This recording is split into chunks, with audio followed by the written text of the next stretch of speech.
Hello mga kaigo, welcome po sa ating YouTube channel na Criminology Talks. Ako po si Dean Eisenhower at nagdi-discuss po tayo ng mga topics related po sa criminology and criminal justice. Sa mga nanonood po ngayon, kung hindi po kayo subscribers, please do subscribe and of course likes ang video natin para palawakin natin itong munting criminology community natin sa YouTube.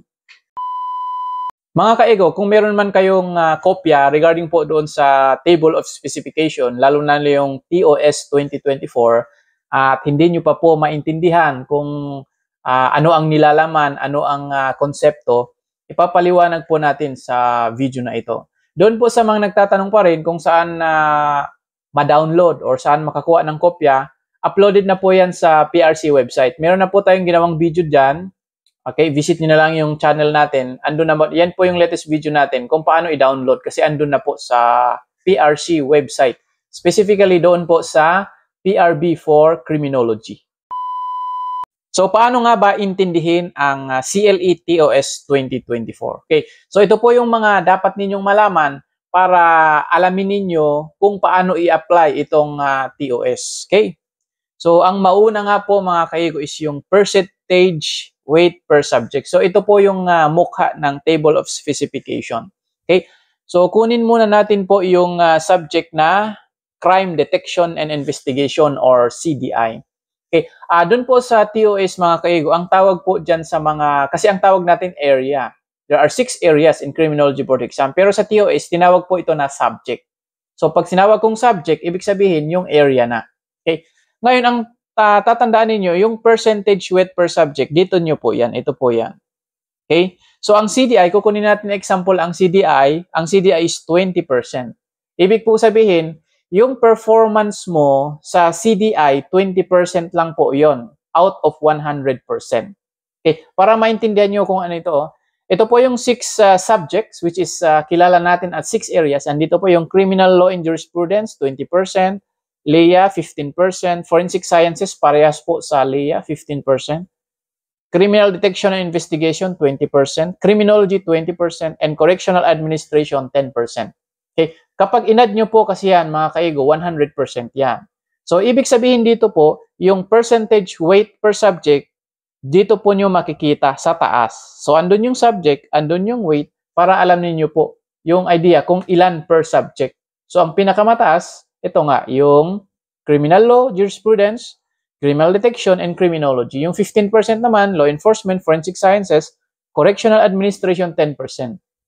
Mga kaigo, wag nyo pong minamaliit itong correctional administration, maski 10% po yan. Bakit? Kasi ang correctional administration, ilang subject lang ito or ilang topic? 3 lang. So, ibig sabihin, 40-40-20. Papaliwanag natin yan mamaya. Okay. So, ang susunod naman na intindihin ninyo, ito pong topic and competencies. Okay, tandaan mga kaigo, ang subject, ito yung area. Ngayon, yung ito yon, makikita ninyo topics and competency. Ano ito? Okay, ito po yung topic. Yan. So, yung subject na tinatawag natin sa TOS, ang tawag po is topic. Okay, yung competency naman, ito yon, yung parang objectives. Okay? Andito yon. Ito yung explain the objectives of criminal investigation, etc., etc. Okay? Yan po yung competencies. Ito pong competencies, ito po yung tinetest ng board exam. Halimbawa, explain the objective. So, gagawa sila ng tanong na kaya ba ng examinee i-explain yung objective of criminal investigation and principle of intelligence. Okay? So, dito kayo na magbabase sa pagre-review ninyo. So, ito po again, ito po yung topics na tinutukoy dito. Ito naman po yung competencies, yung parang objective. Ngayon mga kaigo, ang susunod po na malaman nyo dapat is yung weight and number of items per topics and competencies. Ito mahalaga ito, no? So, tandaan ito yung topics, ito yung mga competencies, ito naman yung tinatawag na weight and number of items per topics and competencies. Okay, halimbawa sa fundamental of criminal investigation, ilang weight ba? 3% lang yan. Okay, 3% lang doon sa 20%. Di ba yung CDI 20% yan? So yung fundamental of criminal investigation intelligence, 3% lang na tanong doon sa 20%. Ngayon, ano itong number of items? Yung 3%, ang equivalent po niya, number of items is 15 questions. So dito sa Fundamental of Criminal Investigation, out of 100 question doon po sa CDI, 15 questions ang manggagaling sa CDI 1, which is Fundamental of Criminal Investigation and Intelligence. So, 3% equivalent niya 15 question.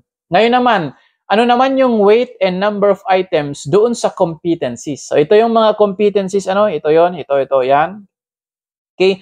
Doon po sa weight, 1% po. Doon po sa 3%, 1% po ang galing dito sa competency number 1. Okay. Yung 1% na yan, ilan number of item yan? Equivalent po sa 5 questions. Yan po yung number of item. Doon po sa 15 questions na galing dito sa CGI 1, 5 question ang kukunin dito sa competency number 1. Okay? Yung 5 question equivalent 1%. Intindihan po? So yan po, I hope that is kunin natin dito dito sa competency 1.1 dito sa competency 1.2 yung distinguish the procedures and principles in the conduct, etc. Okay? Yung kukunin na weight dyan is 1% din, parehas din. Okay? Sa 20% na sa 3% rather, sa 3% dito na galing sa CDI 1, 1% po ang kukunin dito. Ngayon, ilang number of items ang kukunin doon sa 1%? Ibig sabihin, 5 items. Ibig sabihin, 5 tanong ang kukunin dito sa competency 1.2. So, yan po ang ini-explain ko sa weight and number of items per topics and competencies. Okay? So, tandaan sa Fundamental of Criminal Investigation, which is yan yung topic, 3% po doon sa 20% ang kukunin. Sa 100%, 15 na tanong. So, i-divide, yung 15 na tanong, i-divide po yan per competency. Okay, I hope that is very clear, ha? Ngayon po yung number 4, kailangan nyo din malaman yung level of difficulty. Andito rin sa TOS. Okay? Meron pong easy, moderate, sa dating TOS, nilagay po yung easy, moderate, and difficult. Hindi na po kasi nilagay dito sa TOS 2024. So, ito po yung easy. Under po yan ng remember and understanding. Yan po yung easy, mga kaigo. Okay? Yung moderate naman, under po yan ng applying. Okay? Yan po yung moderate. Ito namang difficult, ito po yung under yung analyzing, evaluating, and creating. So, from the word difficult, mas mahirap na natanong. So, meron pong tatlo ang level of difficulty. Merong easy, which is remembering and understanding. Yung moderate, which is applying. And yung difficult, analyzing, evaluating, and creating. Okay? Mga kaigo, gagawa po tayo ng video kung paano intindihin yung level of difficulty. Separate video na lang, Ngayon, mga kaigo, ito naman yung weight and number of items per level of difficulty. Kung yung kanina, bawat topic may number of items. Ito namang level of difficulty, may number of items po yan. Okay? And weight. Ngayon, uunahin po natin yung weight. Dito po sa easy, dito sa easy, under understanding and remembering, ilang weight po yan? Percentage weight. 30% po ang kukunin. Sa 100% na tanong, sa 100 items na tanong, 30% po ang manggagaling dito sa easy. Okay ho. Dito naman, 50% po ang galing sa applying. 50% po yan. Ngayon, ito. Ilan naman sa difficult, ilang percent? 20% po ang kukunin yan. Kaya 16 plus 3 plus 1, that is 20%. So, dito sa easy, na-divide naman. So, halimbawa, dito po sa competency number 1. Sa easy, 4 lang po na understanding ang kukunin dito. Okay? Isa pong easy, 4 na easy question at isa pong difficult question. Pero under po yan ng analyzing. Remember mga kaigo, we will just make a separate video kung paano po, ano ibig sabihin na remembering, understanding. Okay? Basta malaman nyo lang ang about sa TOS, kung paano intindihin. Okay? Dito sa difficult, kasi tatlo yan, na-divide po yan. 16% para sa analyzing, 3% para sa evaluating, and 1% lang po para sa creating. Pero under po yan ang difficult. Okay?